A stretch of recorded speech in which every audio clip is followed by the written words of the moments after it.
Working the night shift at a highway diner means learning to negotiate with your own fear. It was around 3 a.m. The place was completely empty, just the endless humming of refrigerators. Strangely, I felt this heavy sense of relief washing over my exhausted body that night. The creepy man who used to stare at me from the street lamp, he was finally gone. For 14 straight days, he hadn't shown up outside that large glass window. I actually breathed a sigh of relief, convinced his sick little game was over. I even pulled out my phone and deleted the resignation text I drafted for my manager. I completely stripped off my armor of paranoia in that silent, brightly lit room. The diner felt safe again, almost peacefully isolated from the dark world outside. Letting my guard down that night was the most fatal mistake of my entire life. By 4 a.m, I ran out of paper cups. I pushed the wooden door and walked into the staff-only corridor at the back. It's a narrow, deep storage area, flanked by metal shelves, leaving less than 3 feet to walk. The air in there is always dim and suffocatingly tight. As I stepped inside, I noticed my long winter coat hanging on an iron hook at the far end. It was swaying, a very subtle, gentle sway. There are absolutely no ventilation fans in that sealed room, but my exhausted 4 a.m. brain tried to trick me. It's just the draft from opening the door. I didn't realize that the coat wasn't swaying from the wind. It swayed because the man hiding behind it had just shifted his weight, getting ready to lunge. I stretched my arm toward the top shelf, my face brushing against the cold fabric of my coat. My lungs suddenly locked up. A heavy, suffocating odor instantly flooded my entire respiratory system. It was the distinct stench of damp soil, mixed with stale sweat and raw metallic rust. Tunnel vision violently took over my exhausted brain, forcing my gaze downward to the cold, tiled floor. Resting perfectly still in the deep shadows, right beneath the slightly swaying hem of my winter jacket, was a massive pair of mud-caked, heavily worn steel-toe work boots planted on the tiles. They weren't angled toward the back exit or facing the walls of the narrow storage corridor. The heavily reinforced tips of those boots were positioned to point directly at my feet. He hadn't just disappeared from that glowing street lamp during these last 14 quiet nights. That smiling spectator had simply relocated and was standing mere inches away from me this whole time. My body instantly turned to stone as I slowly raised my heavy head upward. The dark winter coat was casually brushed aside, revealing the massive figure hiding in the shadows. The creepy man from the street lamp was standing right there, his back pressed against the wall. He was less than 2 feet away from me, trapping me completely inside the dead-end corridor. He didn't lunge forward to strangle me. He just stood perfectly still with his hands in his pockets. His cloudy, unblinking eyes stared down at me, carrying an absolutely chilling, emotionless emptiness. In movies, people scream and run away, but true terror paralyzes your vocal cords completely. My brain desperately clung to the familiar customer service script, trying to rationally diffuse a lethal situation. I took a shaky half-step back and stammered, "Sir, customers aren't allowed back here." He didn't flinch at all. His lips curled into a grin and he whispered dryly, "I know." The narrow walls of the corridor felt like they were actively crushing my ribs. My back was pressed flat against the cold metal shelves. He slowly pulled one hand from his pocket and took a half step forward. Right at that exact second, the cheerful chime of the front doorbell rang out. "Emma? You back there?" Dave, the early morning delivery driver, called out loudly. The sound of the real world instantly shattered the heavy, twisted atmosphere. The massive man blinked slowly, exhaled a disappointed breath, and muttered, "What a shame," to leave the dead-end hallway. He had to force his way past my frozen body, his massive, foul-smelling frame scraped against my shoulders, his freezing breath hitting my neck. He calmly pushed through the swinging door, leaving Dave staring in absolute shock as I collapsed. When the police finally swarmed the diner, I was still violently shivering on the cold tiles. An investigator discovered a thick piece of black electrical tape deliberately covering the back door latch.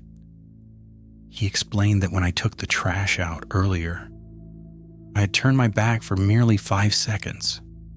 The predator used that exact microscopic window to silently neutralize the heavy metal locking mechanism. But the agonizing trauma that haunts my nightmares was what they uncovered hidden behind the cardboard boxes. Tucked away in the absolute darkness was a sickening collection of used plastic bottles and filthy wrappers. The diner's security hard drive revealed the deeply disturbing truth of the past 14 quiet nights. Every single morning at exactly 2 a.m., that massive man would slip through the tampered door. He stood utterly motionless in that pitch-black corner, burying his face in my coat, absorbing my breathing. I had been comfortably working inside a locked cage with a monster for half a month straight. Work in the graveyard shift at an isolated Nevada gas station is a strict test of sheer human endurance. I was 21, drowning in massive college debt, taking double pay for the grueling 10 to 6 overnight rotation. People always assumed the desolate desert nights were terrifying, but I actually found a strange, twisted comfort there. I was completely sealed inside a tight fortress, made of 2-inch thick, solid, bulletproof glass and heavy steel framing. Around 2 in the morning, my exhausted eyelids grew heavy after finishing a long, tedious history essay draft. The barren highway outside was dead quiet, swallowed entirely by the suffocating darkness of the vast open desert. The only sound was the heavy industrial air conditioner, roaring and vibrating violently on the flat metal roof. Every time that compressor kicked on, a distinct sour metallic scent drifted down through the dusty overhead vents. I twisted the heavy deadbolt on the solid steel door, feeling untouchable inside my little illuminated glass box. I foolishly forgot one basic rule of architecture. Clear glass lets you look out, but invites others in. Work in the graveyard shift at an isolated Nevada gas station is a strict test of sheer human endurance. I was 21, drowning in massive college debt, taking double pay for the grueling 10 to 6 overnight rotation. People always assumed the desolate desert nights were terrifying, but I actually found a strange, twisted comfort there. I was completely sealed inside a tight fortress, made of 2-inch thick, solid, bulletproof glass and heavy steel framing. Around 2 in the morning, my exhausted eyelids grew heavy after finishing a long, tedious history essay draft. The barren highway outside was dead quiet, swallowed entirely by the suffocating darkness of the vast open desert. The only sound was the heavy industrial air conditioner, roaring and vibrating violently on the flat metal roof. Every time that compressor kicked on, a distinct, sour, metallic scent drifted down through the dusty overhead vents. I twisted the heavy deadbolt on the solid steel door, feeling untouchable inside my little illuminated glass box. I foolishly forgot one basic rule of architecture. Clear glass lets you look out, but invites others in. At exactly 2:30, no headlights swept across the empty asphalt to announce an approaching late-night customer vehicle. Instead, a tall figure in a ruined gray hoodie simply materialized from the pitch-black shadows behind the cacti. Seeing a lone pedestrian walking in the middle of nowhere at this ungodly hour triggered a primal alarm. The sudden plunge in my core body temperature told me exactly what my rational mind refused to instantly accept. Even before he reached the harsh fluorescent light, my pale fingers found the silent panic button hidden underneath. I held that hidden switch down hard, trusting my gut rather than waiting for an actual violent crime. He shuffled directly toward the reinforced window, moving with a stiff, unnatural rhythm that made my skin crawl. I forced a tight customer service smile. "We only take cards at this hour," I recited perfectly mechanically. He didn't blink, slowly sliding a crumpled $10 bill into the cold metal gap of the transaction drawer. "One pack of smokes." His dry, raspy voice hissed through the cheap intercom, barely masking a clinical detachment. My exhausted brain completely froze as I stumbled backward, my spine slamming hard against the solid metal wall. "Where did you get this?" I screamed into the microphone, my voice cracking under the sudden suffocating pressure. The stranger slowly stretched his cracked lips into a sinister, hollow smile, revealing rows of stained yellow teeth. He calmly reached down outside my field of vision and lifted a heavy, dirty red plastic gas can. In one swift motion, he wedged a thick iron pin into the sliding track of the metal drawer. That single piece of metal jammed the tray open, completely breaking the airtight rubber seal of my sanctuary. He tilted the plastic nozzle, letting the vile chemical liquid trickle steadily down the narrow metal rail gap. Pungent gasoline began pooling across my clean counter, turning my impenetrable fortress into a sealed, highly flammable oven. "Open the door," he whispered directly into the narrow crack, his tone remaining sick, polite, and completely casual. "You really don't want to be roasted alive." "Inside this little glass cage of yours," he added softly. The heavy stench of raw gasoline aggressively flooded the tight cabin, burning my eyes and starving my lungs. He took half a step back, casually retrieving a heavily rusted Zippo lighter from his filthy hoodie pocket. We stared at each other through the thick glass, caught in a sickeningly quiet and desperate mental standoff.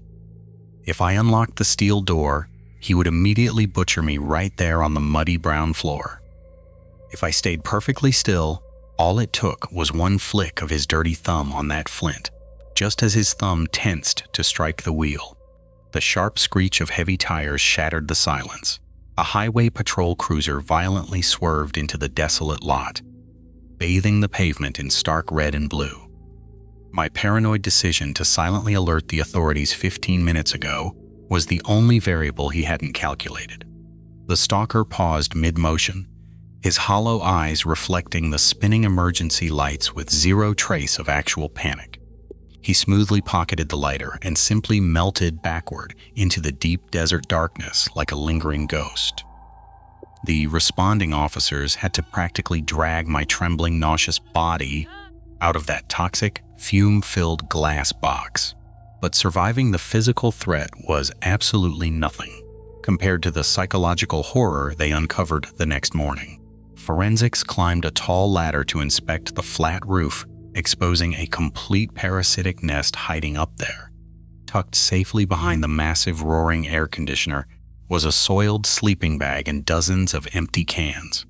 The heavy steel mesh of the overhead ventilation duct had been meticulously unscrewed and carefully removed long ago. They found a deeply disturbing, tattered notebook charting every single minute of my isolated existence for 3 weeks. Entries read, 2:15, victim texts mother, 3 o'clock, victim uses restroom, 4:15, victim changes into fresh uniform shirt. He wasn't just waiting for an opportunity to strike. He was clinically studying me like a trapped laboratory rat. They never caught the man who shared my airspace, and his sudden disappearance left a permanent psychological scar. I still aggressively tape shut every single vent in my apartment, utterly paralyzed by any faint overhead noise. Being a broke 22-year-old student forces you into grueling night shifts at rundown burger joints. It was 3:30 in the morning, my exhausted legs throbbing after 7 hours of standing. The kitchen reeked of stale grease and bleach, while I scrubbed the dull stainless steel counters. The only thing anchoring me to reality was the monotonous, lifeless humming of the exhaust fan.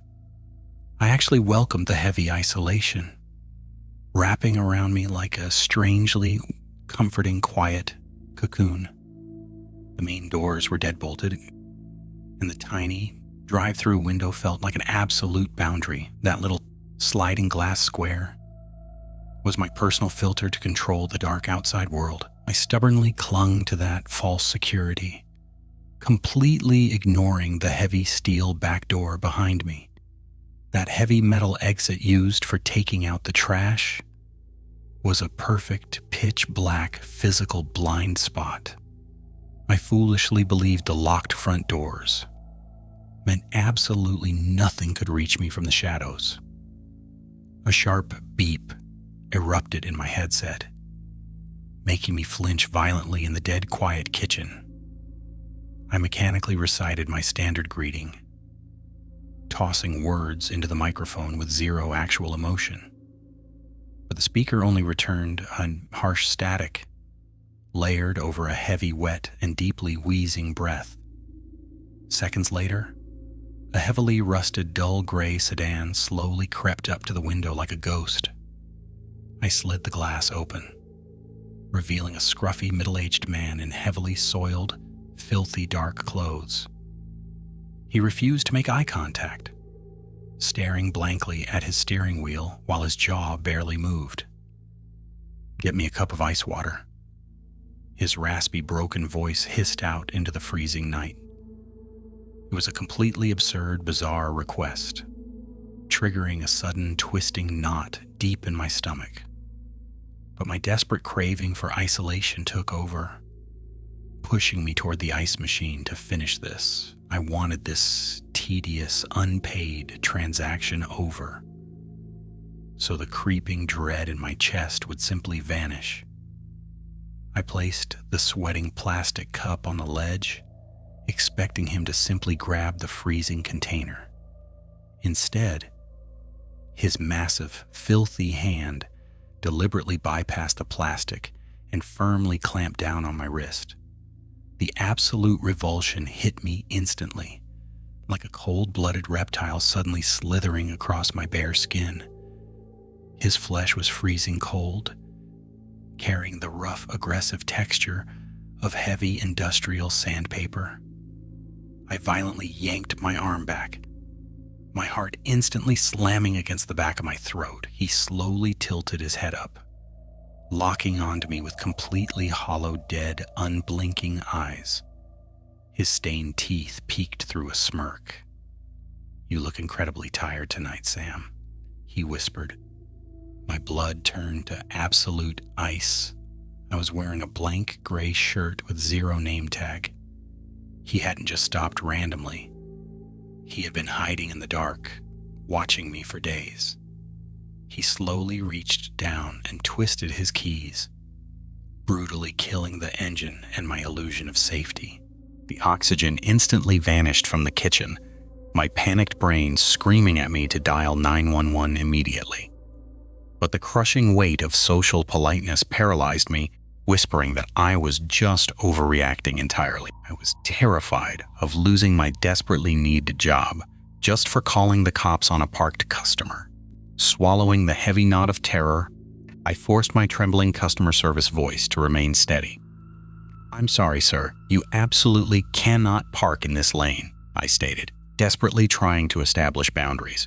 He didn't blink once, delivering his response with a sickeningly calm and completely calculated rhythm. "Just keep doing your little job," he stated flatly. "I'm in absolutely no rush tonight." Trapped by my own pathetic manners, I frantically slammed the glass shut and locked the metal latch. I violently scrubbed the counters to fake indifference, but his distorted reflection remained frozen on the steel.